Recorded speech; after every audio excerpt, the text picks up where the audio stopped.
Hello everybody, I hope you all are doing well.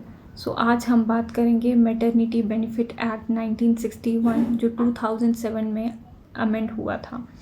Maternity benefit act जो है वो बात करता है वर्किंग एम्प्लॉयज़ की, जो फीमेल वर्किंग एम्प्लॉय हैं, चाहे वो कैजुअल वर्कर है, चाहे वो माइंस में काम करती है या किसी वर्क प्लेस में किसी एमएनसी में काम करती है। हर एक वो महिला जो वर्किंग है वो मैटरनिटी बेनिफिट के अंदर जो है वो कवर होती है।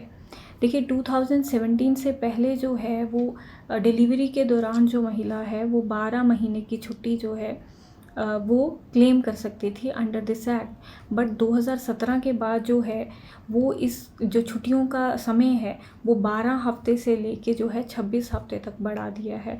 अब आफ्टर 2017 अगर एक महिला जो है वो माँ बनने वाली है तो वो 26 हफ्तों की छुट्टियाँ जो है वो इस एक्ट के तहत क्लेम कर सकती है।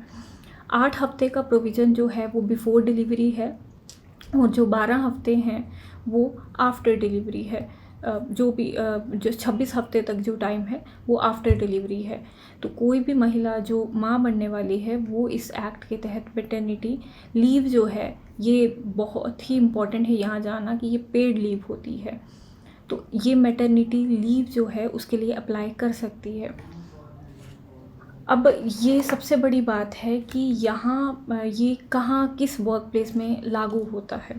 देखिए जहाँ भी 10 लोग जो हैं वो काम कर रहे हैं, 10 या 10 से ज़्यादा लोग जो काम करते हैं, वहाँ पर मैटरनिटी बेनिफिट एक्ट जो है वो लागू होता है।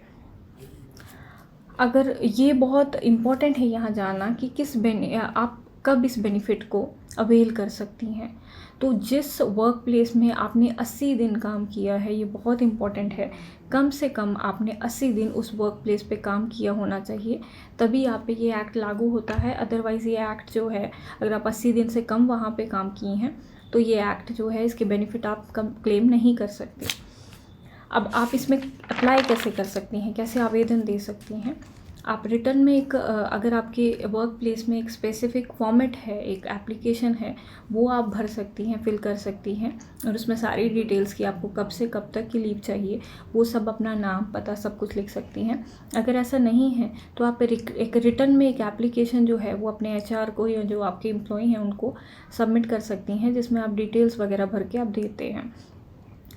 2 केसेस होते हैं, सरोगेसी से जो औरतें माँ बनी हैं और या तो एडॉप्शन के थ्रू जो माँ बनी हैं, उनके लिए भी ये एक्ट लागू होता है। लेकिन 12 हफ्ते की छुट्टियाँ उनको अवेल कर सकते हैं वो, और वो भी एडॉप्शन के केस में तब आप 12 छुट्टियाँ जो है अवेल कर सकते हैं।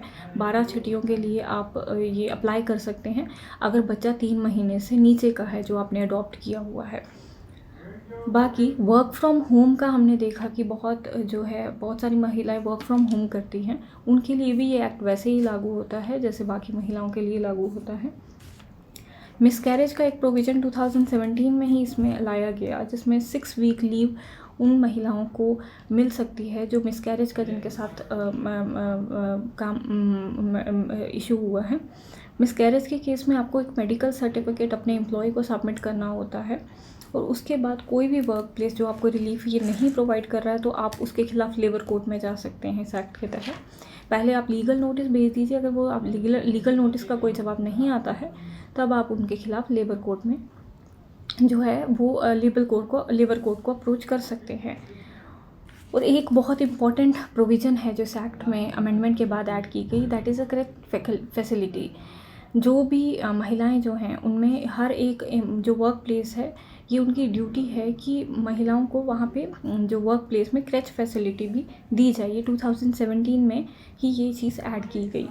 और बाकी मैंने कहा कि ये हर एक फीमेल एम्प्लॉइज़ में कवर है, चाहे वो कैजुअल वर्कर हो, डेली वेजर हो या फिर कोई भी ऑर्गेनाइज सेक्टर में काम करती हो या अनऑर्गेनाइज सेक्टर में।